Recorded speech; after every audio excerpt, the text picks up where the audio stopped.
¿Es necesario usar ciertos acordes para sonar a blues o a música retro? Y esto nos lleva a la pregunta de ¿cuáles son las reglas que nos van a hacer sonar a cierto estilo?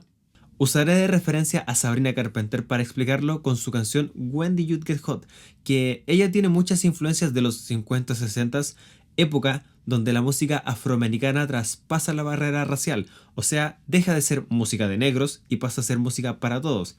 Es la época donde surgen artistas como Elvis Presley, el ícono de un blanco haciendo música de negros, para que nos vayamos ubicando en el tiempo. La música tiene diferentes características según la época, ya sea un blues, una salsa o un city pop japonés. Siempre hay como una raíz que es lo que genera ese sonido propio. Y esto es lo que podemos usar para destacar y diferenciarnos del resto. Sabrina Carpenter es el ejemplo de cómo referenciarse en una época, por ejemplo, los años 50. Ella hace muy evidente su inspiración con detalles de producción, arreglos o acordes musicales. Existe un problema al componer canciones y hacer progresiones de acordes en tonalidades comunes y que funcionan, pero pueden sonar demasiado genéricas o sin identidad. Y es que, en opinión propia, obviamente, a veces es demasiado simple o mediocre. Si vas a usar referencias para componer canciones o vas a inspirarte en alguien más, es importante que no lo dejes a medio camino o sin profundidad. O sea, no se tiene que sentir como una copia mal hecha o como un proyecto que no tenías muy claro. Para que se entienda, tienes que inspirarte y hacer evidente que te estás inspirando en alguien, porque si no se va a entender como que estás robando y no quieres que se note. Suscríbete. De la misma forma que un personaje utiliza ropa para caracterizarse de una época o lugar, uno puede añadir características armónicas, o sea, acordes, que nos ambienten en una época o lugar.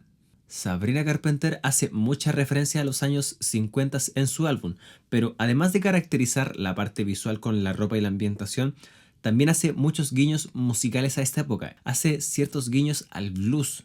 La progresión de acordes de el verso de When Did You Get Hot de Sabrina Carpenter es muy simple. Primer grado menor, cuarto grado mayor. Estos son dos acordes, en este caso sol menor y do mayor. Esta secuencia se repite 4 veces. La única diferencia es que en la última vuelta el do no suena, o sea, es como que quedará mudo. Mejor escuchemos la música para poder entender la progresión de acordes. Sol menor, do mayor, primera vuelta. Sol menor, do mayor, segunda vuelta. Sol menor, do mayor, tercera vuelta. Sol menor, nada, cuarta vuelta. ¿Y ahora?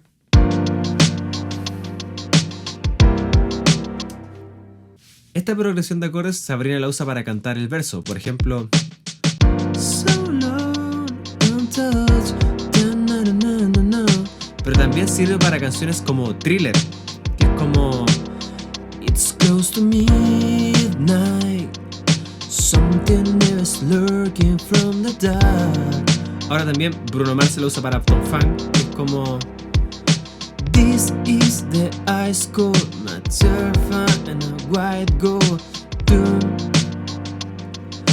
dum, dum, dum. En resumen, un cliché de la música funk, esta progresión de acordes. Creo que también la usa en Tears, en el verso, no sé. Pero es, digamos que una progresión súper simple y súper fácil de usar en canciones con este tipo de ritmos.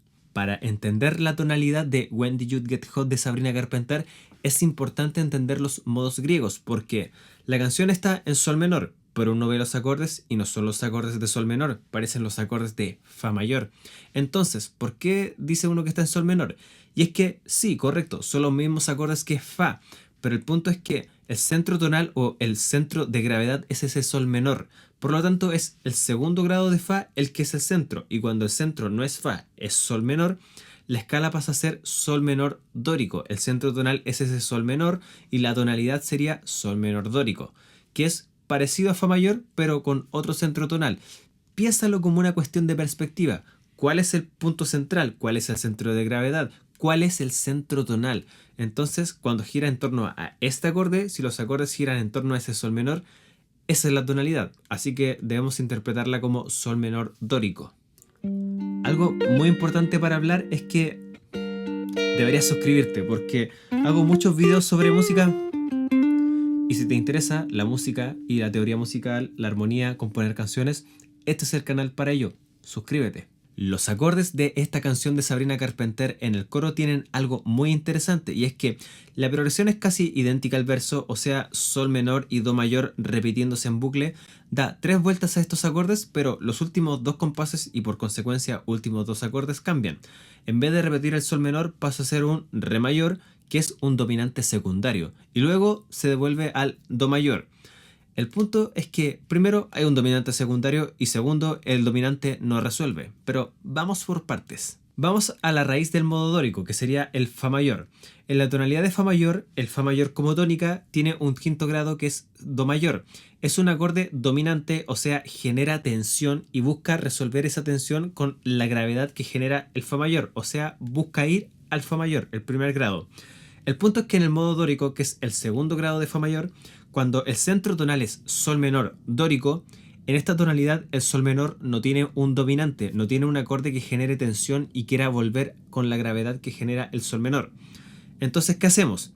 Bueno, los dominantes secundarios resuelven este problema y es que para los acordes que no tienen un dominante, un acorde que genere tensión para ir hacia ellos, le agregamos un dominante, digamos, de manera forzosa, pero en realidad es una forma práctica de generar tensión, y agregamos este re mayor como dominante secundario que buscaría ir hacia sol menor, y ahí resolvemos el problema de la tensión. Entonces, un dominante secundario es un acorde dominante que genera tensión y busca resolver un acorde una quinta abajo, que es donde, digamos, resuelve la tensión. La segunda cosa interesante de esta canción de Sabrina Carpenter que quiero explicar con respecto al coro, lo voy a hacer con guitarra.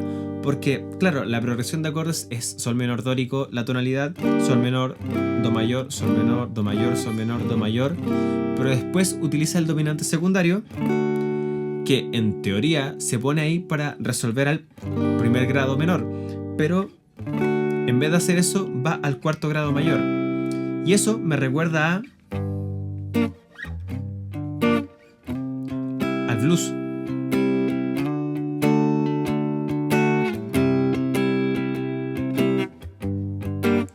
Y esto, no sé, me parece interesante porque no sé si ella realmente quiso hacer alusión al blues o lo utilizó en ese sentido, pero es como que hay un guiño a la sonoridad. Esta secuencia de acordes es muy típica de canciones como Everybody in the wholesale blocks were dancing on the jailhouse rock, canción de Elvis Presley, típica de los 50s. Entonces, hay un guiño constante a esta época en el álbum. Yo creo que no es accidental ni coincidencia porque hace en todo el álbum alusiones a los años 50 y justamente un pequeño guiño al blues, que es esta de la época en cuando la música de negros deja de ser música de negros y pasa a ser música para todo el pueblo. Entonces, no sé, un pequeño guiño al blues tiene sentido.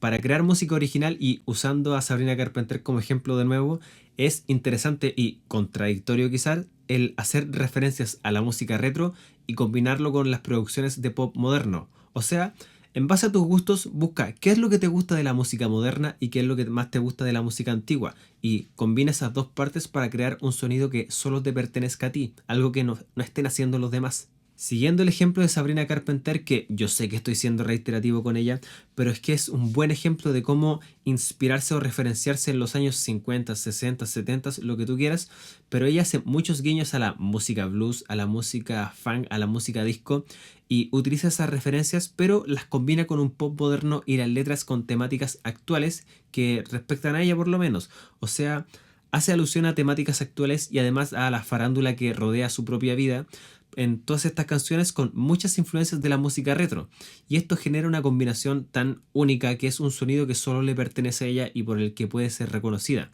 Y esto es una buena forma de inspirarse en algo antiguo y a la vez poder sonar original, creando un sonido único. Para crear música es importante aprender y conocer las bases de un género, ya que es la herramienta para componer canciones que nos va a ayudar a sonar familiares o cercanos a algo que conocemos, pero también nos va a ayudar a sonar originales cuando aprendamos a hacer lo propio. Combinando los elementos centrales de una época ajena a nosotros con la música moderna o popular de nuestra época, creo que es la forma en cómo conseguimos crear música que suene familiar y a la vez rupturista. Es como la fórmula para crear algo que suene a una identidad propia y algo que solo nos pertenezca a nosotros. Nuestras influencias del pasado combinado con lo que nos rodea a día de hoy.